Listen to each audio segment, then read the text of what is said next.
Good morning dear students. तो आगे बढ़ते हैं। आज हम एक नए टॉपिक के साथ अपने लेक्चर को कंटिन्यू करेंगे। वो टॉपिक है हमारा कम्यूटेटर या क्रम विनिमयक। ठीक है, ये भी एक प्रकार के ऑपरेटर वाला जो हम टॉपिक पढ़ रहे हैं उसी का ये पार्ट है और वेरी इंपॉर्टेंट है। अब ये क्या है, मैंने एक डेफिनेशन लिखी, अभी मैं इसको आराम से एक्सप्लेन कर दूंगा इसका मतलब क्या होता है। तो मैंने क्या लिखा है, किन्हीं दो संकारक ए व बी के क्रम विनिमयक जिसे आप इस प्रकार से दर्शाते हो, ए बी और इस प्रकार से बड़ा ब्रैकेट, ठीक है, ए कोमा बी से दर्शाया जाता है, को निम्न प्रकार परिभाषित किया जाता है।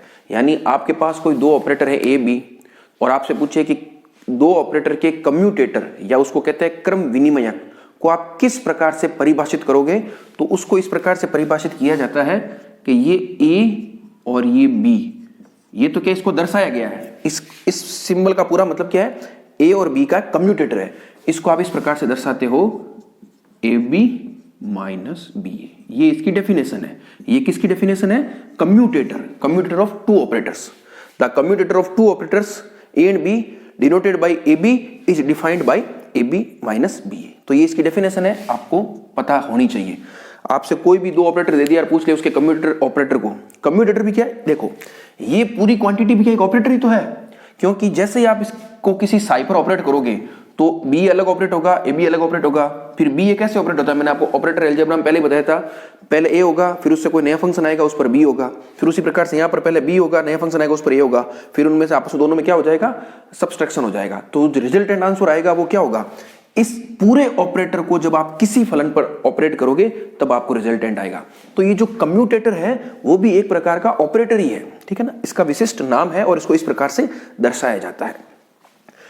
अगर आपसे पूछे एंटी कम्यूटेटर क्या होता है, तो एंटी कम्यूटेटर कुछ नहीं है, एक मैं शब्द लिख देता हूं, वो भी कई बार पूछ लिया जाता है। एंटी कम्यूटेटर, उसको दर्शाने का तरीका है इस प्रकार से, curly bracket A and B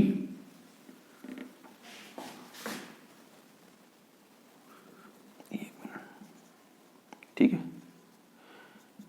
वो होता है A B plus B A बस, ठीक है। तो ये हो गया एंटी कम्यूटेटर। तो ये डेफिनेशन आपको पता होनी चाहिए, क्रम विनिमय को आप किस प्रकार से दर्शाते हो। अब इन जनरल आप जानते हो, सामान्यतः हम क्या जानते हैं कि जो आपका ए बी होता है वो बी ए के बराबर नहीं होता है। सामान्यतः हम ये जानते हैं कि A B is not equal to B A, लेकिन अगर ये दोनों बराबर हो तब उस विशिष्ट स्थिति को हम क्या कहते हैं, वो भी आपको समझना जरूरी है। अगर मान लीजिए मैंने कह दिया कि A B is equal to B A B is equal to B A, ठीक है, अगर ऐसा है तो इसका मतलब क्या है, ये दोनों बराबर तो इसका मान 0। तो इससे मैं क्या लिख सकता हूं कि commutator of A and B is equal to 0। अर्थात यदि A B is equal to B A हो तब उन दो ऑपरेटर्स का जो कम्यूटेटर होता है वो सदैव 0 प्राप्त होता है। और इस प्रकार के जो ऑपरेटर होते हैं ए और बी, उनके लिए हम एक शब्द काम में लेते हैं कि वह एक दूसरे को कम्यूट कर रहे हैं, दे कम्यूट टू ईच अदर, अर्थात वो क्रम विनिमयक हैं। क्रम विनिमयक है का मतलब क्या हो जाएगा, क्रम विनिमयक हमने पहले पढ़ा था कि अगर A B not equal to B हो तो हम कहते हैं वो क्रम विनिमयक नहीं है, ठीक है। और अगर A B equal to B A हो तो हम उसको कहते हैं वो क्रम विनिमय है। यानी ऑर्डर आप कुछ भी चेंज कर दीजिए, कोई फर्क नहीं पड़ना, ए बी लिखे चाहे बी लिखे, दोनों का मान क्या आएगा, सेम आएगा। तो उस स्थिति को हम क्या कहते हैं कि वो दोनों ऑपरेटर क्या कर गए, एक दूसरे से कम्यूट कर गए। वो लाइन भी मैं लिख देता हूं, ठीक है, इसको आप आराम से नोट कर लीजिए। वो स्टेटमेंट जो है उसको मैं लिख दूं। ये छोटी छोटी डेफिनेशंस है जो इंपॉर्टेंट है, एग्जाम में पूछी जाती है, समझने के हिसाब से भी इंपॉर्टेंट है, और अभी हम इसमें कुछ प्रैक्टिस भी करेंगे तो आपके ये और अच्छे से क्लियर हो जाएगा। मैंने क्या लिखा, एक स्टेटमेंट लिख रहा हूं, टू ऑपरेटर्स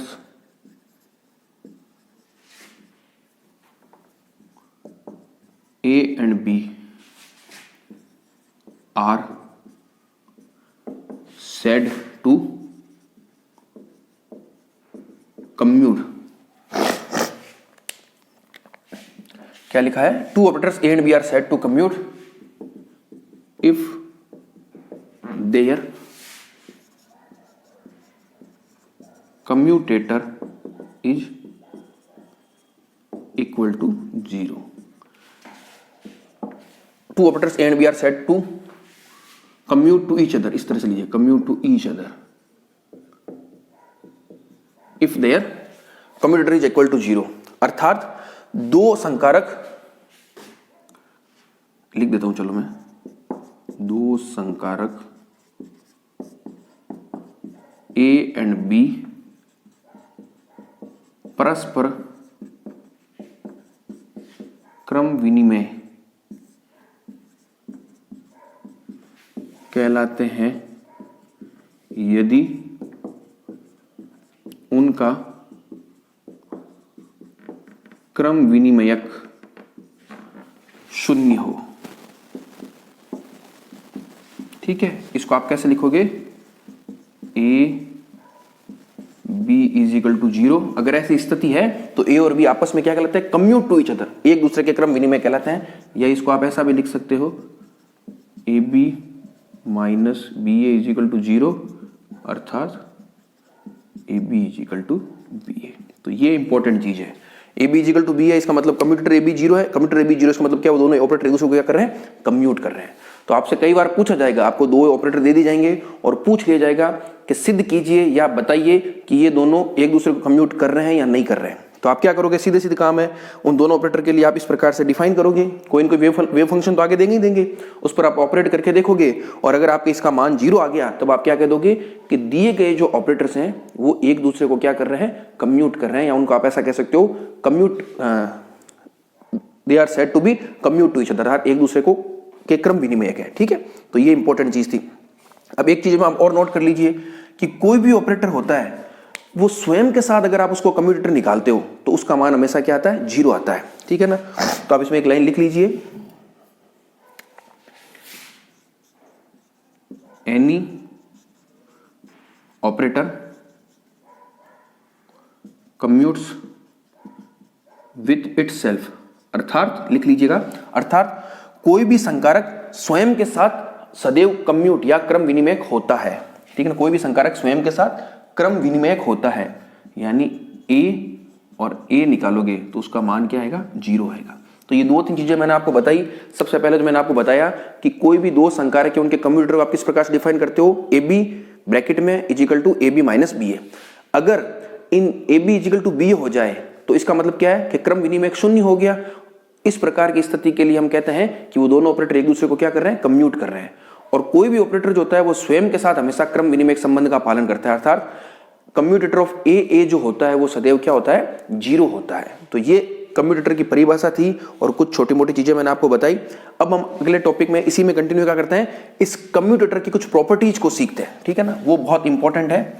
ये सब चीजें आपको बार बार सुननी है, समझनी है, रजिस्टर में इन सब चीजों को नोट करना है, क्योंकि मैं पूरा क्लासरूम वाइज ही करा रहा हूं आपको, और एक एक चीज को हाथ से लिख करके प्रैक्टिस करनी है। ठीक है, क्योंकि ये चीजें रटी नहीं जा सकती। ठीक है ना, रटने के स्थिति में क्या हो जाएगा कि बीएससी के एग्जाम में तो हो सकता है आप 3-4 बार अच्छे से कर करके किसी भी तरह से काम चला लो, लेकिन वहां भी इतना आसानी से काम चलने वाला नहीं है। लेकिन कॉम्पिटिटिव एग्जाम में तो पूरी तरह से ये मामला फेल हो जाएगा अगर आप नहीं समझोगे तो। और मैं पूरी कोशिश कर रहा हूं कि हर चीज को जितना आसान तरीके से हो सके उतने आसान तरीके से आपको समझा दिया जाए, और एक एक चीज को, इंपॉर्टेंट चीज को नोट कर लिया जाए। ठीक है ना, इस प्लेटफॉर्म से आप आराम से नोट्स बना सकते हो, थोड़ा एफर्ट्स आपको खुद को लगाना पड़ेगा। ठीक है, तो अगला टॉपिक हम देखते हैं, प्रॉपर्टीज ऑफ कम्यूटेटर। कोई भी क्रम विनिमयक है उसकी क्या क्या प्रॉपर्टीज हो सकती है उसको हम अच्छे से नोट करते हैं और आगे बढ़ते हैं किस प्रकार से आप उसको समझाओगे या दर्शाओगे। अब इसकी कुछ प्रॉपर्टीज को हम आराम से समझते हैं और नोट करते हैं। इसकी पहली प्रॉपर्टी है आपकी एंटी सिमेट्री, या जिसको आप कह सकते हो प्रतिसमिता। प्रतिसमिता का मतलब क्या है? प्रतिसमिता का मतलब है कि आपका जो कम्यूटेटर ऑफ ए बी होता है वो माइनस ऑफ कम्यूटेटर बी ए होता है। ये बिल्कुल इजी, आप आराम से देख भी सकते हो। ए बी इजिकल टू, इसको आप कैसे लिखोगे? इसको आप लिखोगे A B minus B A. अगर मैं इसमें माइनस कॉमन लेता हूं तो क्या बच जाएगा? B A minus A B, और B A minus A B क्या लिख सकते हो? बी कोमा ए, तो ये रहा बी कोमा ए बार माइनस। तो बिल्कुल सिंपल है, तो ये भी आपको पता होना चाहिए, सीधे डायरेक्ट यूज होते हैं। ठीक है, तो पहला गुणधर्म क्या हो गया? एंटी सिमेट्री या प्रतिसमिता, A B is equal to minus B A. दूसरा होता है रेखिकता, रेखिकता या लीनियरिटी, लीनियरिटी। ठीक है, इसको आप कैसे डिफाइन करोगे कि कोई भी कम्यूटेटर होता है वो लीनियरिटी प्रॉपर्टी को फॉलो करता है। यानी मान लीजिए आपके पास कोई ऑपरेटर ए है और कोई दूसरे operator B plus C plus D, इस प्रकार से हो, खूब सारे ऑपरेटर हो और उनका आपको ए के साथ कम्यूटेटर निकालना हो, तब लीनियरिटी प्रॉपर्टी क्या कहती है कि इन सभी के साथ वो ऑपरेट होगा। ए का बी के साथ कम्यूटेटर निकालना है, प्लस अलग से ए का सी के साथ, प्लस ए का डी के साथ, इसी प्रकार से ये जो क्रम है वो आगे चलता रहेगा। तो ये भी इसकी प्रॉपर्टी है जो आपको पता होनी चाहिए कि इसको इस प्रकार से लिखा जाता है, इसको इस प्रकार से लिखा जाता है। कई बार 3-4 ऑपरेटर आपको दे दिए और आपसे इस प्रकार से पूछे कि इसका मान निकालिए, ठीक है, तो उसका मान आप इस गुणधर्म का उपयोग करते हुए आराम से निकाल सकते हो। ठीक है, तीसरी एक प्रॉपर्टी होती है डिस्ट्रीब्यूटिविटी, यानी किस प्रकार से आप विभाजन, डिस्ट्रीब्यूशन का मतलब क्या होता है, वितरण।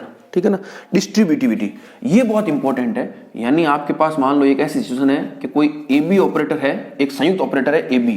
ठीक है, यहां पर भी कम्यूटेटर दो ऑपरेटर का ही है। कैसे कि ये ऑपरेटर एक सिंगल है और ये सभी ऑपरेटर मिलकर के क्या एक ऑपरेटर बना रहे हैं। ठीक है ना, इसको आप चाहो तो कोई ई नाम दे दीजिए, जहां ई क्या है, B plus C plus D. ठीक है ना, क्योंकि योग गुणन वो सब मिलकर क्या बनता है, ऑपरेटर तो एक ही बनेगा वो। ठीक है ना, उसी प्रकार से ए बी एक दो ऑपरेटर मिलकर के एक ऑपरेटर बना रहे हैं और इसका सी के साथ अगर कम्यूटेटर निकालना है तो इसका मान क्या होगा, वो बहुत इंपॉर्टेंट, इसको आप ध्यान से देखिएगा। उसका मान आएगा, एक बार तो आ जाएगा आपके बी ए सी, इसको आप थोड़ा देखिए एक बार, इसका मान आएगा A B C plus A C B. ये आपको एज इट इज इसी क्रम में याद रखना है, ये बहुत इंपॉर्टेंट है। ठीक है ना, इसको हम कहते हैं डिस्ट्रीब्यूटिविटी और ये आगे खूब काम आएगा। अभी मैं 2-3 न्यूमेरिकल करूंगा जिसमें आपको पता चलेगा कि कोई दो ऑपरेटर ए बी कॉमा सी है तो उसको लिखने का तरीका क्या है, ए अलग से B C commutator plus A सी बाद में बी। और क्रम का विशेष रूप से ध्यान रखें, क्रम अगर ए पहले है तो आपको ए ही पहले रखना है, क्योंकि मैंने आपको पहले ही बता दिया ऑपरेटर का क्रम का बहुत बड़ा रोल है। ठीक है ना, अगर किसी तरंग फलन साई पर आप इस तरह से ए बी साई लिखो और बी ए साई लिखो, दोनों में अंतर है। क्यों?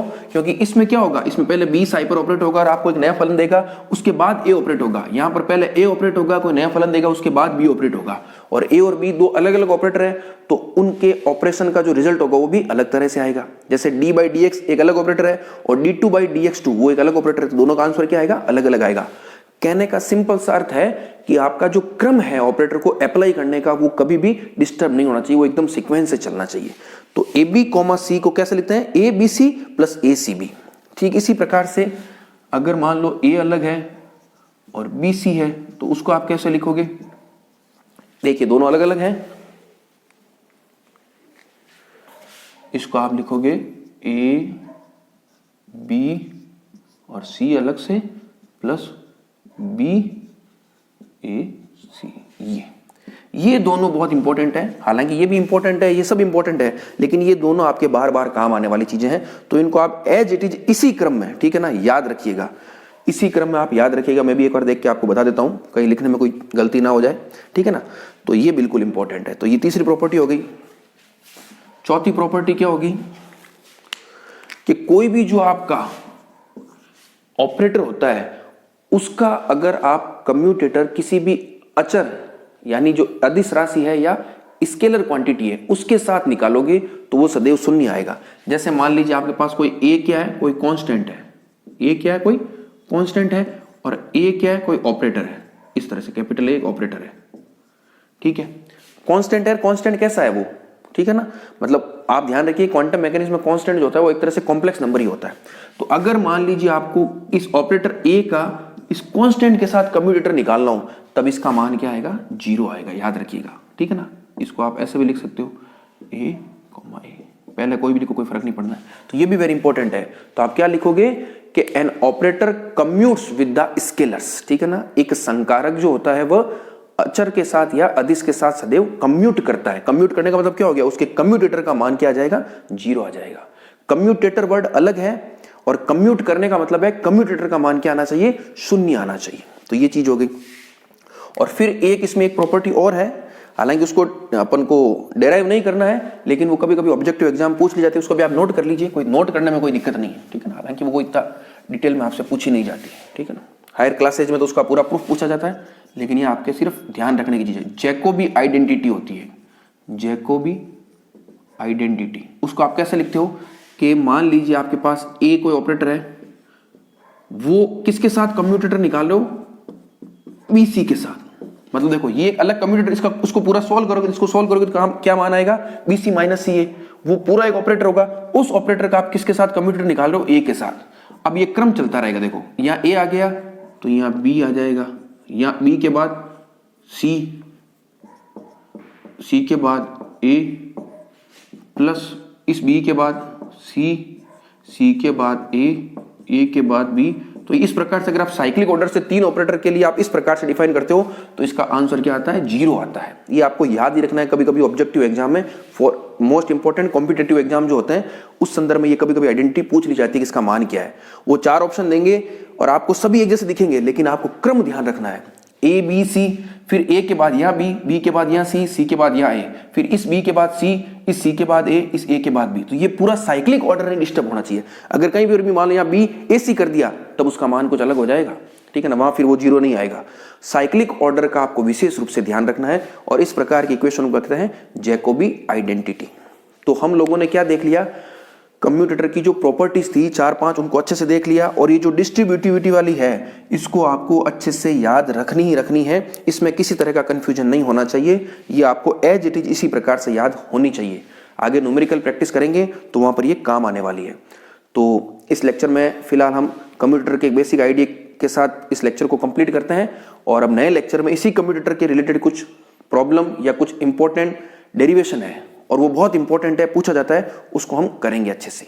Thank you.